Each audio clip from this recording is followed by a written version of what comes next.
Our first one was something along the line, like Danielle went there with this whole written plan.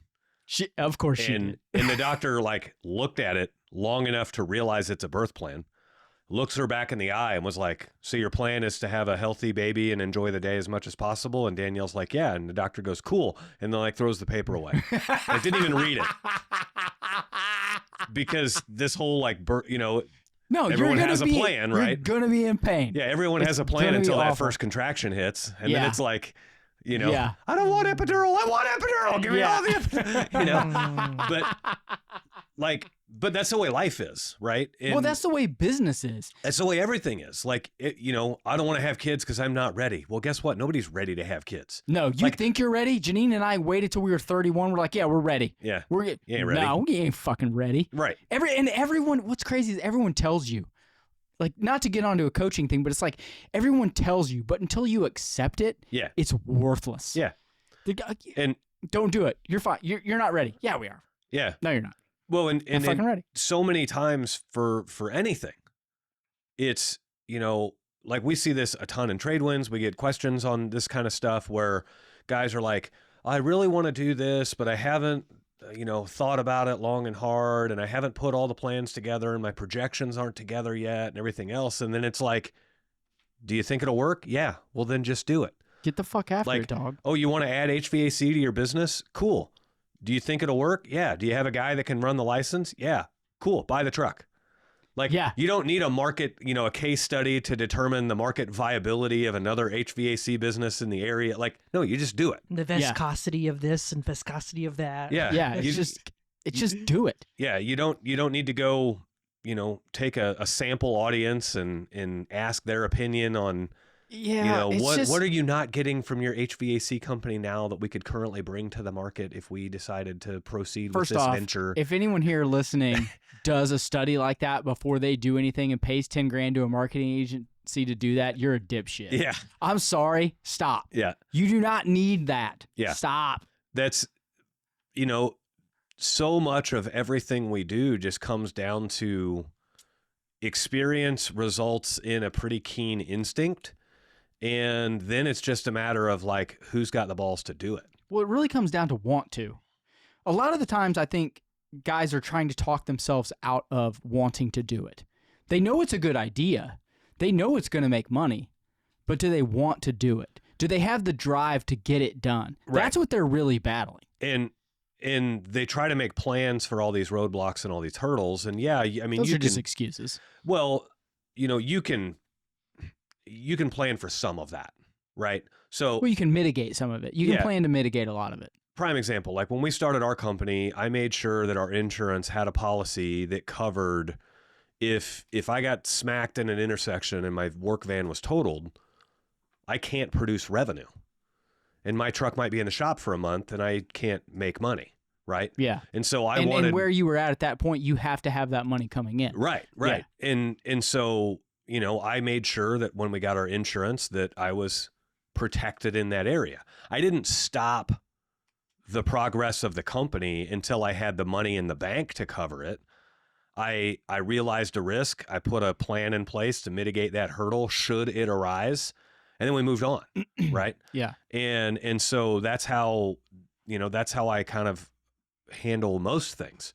But there are other people out there that'll be like let's say you're a one truck operation and you're taking the biggest step you're ever going to take is to go from one truck to two trucks because it's doubling your call volume. It's doubling everything. Right.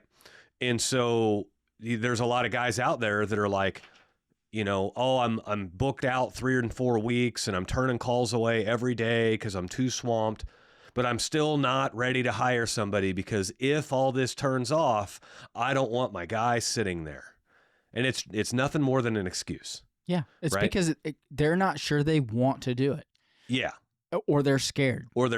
Yeah. And they're just... It's usually one of those two things. Most of the time, you're scared and then you're trying to act like you're using the lack of preparation as an excuse for not proceeding when really you're not proceeding just because you're scared.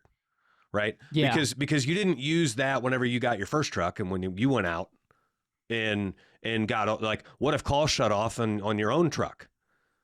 Yeah. Well, you figure it out, right? Yeah. You go hunting for calls. You don't let that happen. You make it happen. Well, and let's talk about the scared. Like, obviously, being scared of the unknown is usually what it is, right? So when you're going out on your own, like you just said, you weren't scared then, right? Because you know how to make it work with yourself. Mm-hmm. You know how to get it done. You know that you can sit on the couch for X amount of days. The unknown is I've never hired an employee. Right. I've never had to look an employee in the eye and say, hey, we don't have work for these next 2 days. Right. It's the fear of the unknown and the discomfort why people don't do certain things. Yeah. You know what I mean? They're just, and like we said earlier, sometimes they're just, I mean, I get this way. You're just scared. Yeah. Right? You're just fucking scared. Well, and a lot of other people, like I was presented with an opportunity this morning, and we didn't take it because it doesn't fit the profile of what we do in our business. But it was a big commercial job here in town. You ain't got the manpower, dog. And no, we do. We totally do. But it's just not our forte. But it's because it's a commercial job for a building that will be owned by the city. Oh, no, it's a prevailing wage job, right? Out. And there's a lot of new construction. Like we didn't take it because new construction's not our forte, right? Yeah. We can totally do it, but there's less money in it. You got to wait on your money. Well, when it's prevailing wage, the money is there. The problem is you got to wait on your money. You got to wait to get paid. It ties up a lot of time that you're not in control of. Right. Yeah. You That's lose control really, of your schedule. That's really the thing for you is, and I'm not telling you, I know the ins and outs of your business, but like when you're not in control of your time and your entire business is wrapped around being in control of scheduling and when money's coming in, all that stuff, like that's just out of the realm. Yeah. Yeah. And that's why, in other words, there are other places in town that do new construction, but they would see that prevailing wage thing and they would just be like, nope, not doing it. Why? Oh, I've just heard bad things about prevailing wage. From who? And what I'm getting at, it's because they're scared of the paperwork. They're scared of the paperwork, and it is a lot of paperwork. Well, but let's go back. So who did you hear it from? Is that person credible? Hearsay. Right. Most of the time, it's fucking hearsay. Right. It's at the shop or the not the shop. It's at Ferguson or wherever. It's countertop talk. It's their former boss that never ran a very good company and never grew his company past like one or two people. Which is why you left in the first place. Which is why you left, but now you're listening to his opinions. Don't hold them to be credible. Right, Yeah. And so that it goes right back to the person that's been posting on the local community group trying to keep everybody in the know about election stuff, and then come to find out they don't really know anything. Yeah. They're just excited and they have diarrhea of the fingertips and they just got to jump on the community page and they can't stop posting. I've never heard diarrhea of the fingertips. Yeah. That's new. I learned something it's just new today. Flowing 24/7. I love it. But it's like, okay, I obviously the moment she said she wanted to wear a political candidate's T-shirt to the polling stations, you realize she doesn't know what the fuck she's talking about. All credibility is out the window. Right. Yeah. And so, but there are a lot of people that will allow the fear of the unknown to stop them from even looking at opportunities. Yeah. Right. Or taking like, let's talk about it realistically. People always will think of worst case scenario and automatically jump to that's going to happen to me if I do it. Yeah.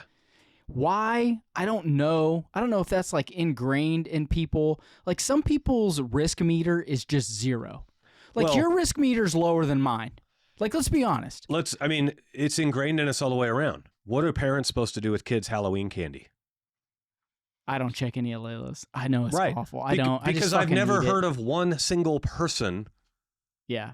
And then as gummies started getting legal, marijuana gummies started getting legal, then it was you saw these like fear-mongering posts of like, parents could be slipping these into your kids' candy. Check it all. And I'm like, have you seen the price of those? Like, I guarantee you nobody's giving those out for Halloween. My kid's gonna be great at violin next week. But why? But why do people fall to that fear? Because we love to live in fear. Do we? I hate Yes. to live in fear. My whole goal is to not live in fear. And like I tell myself every day, I wake up and I'm like, I will not live in fear. We Right? And I don't want to get biblical here or anything like that. It's like, don't live in fear.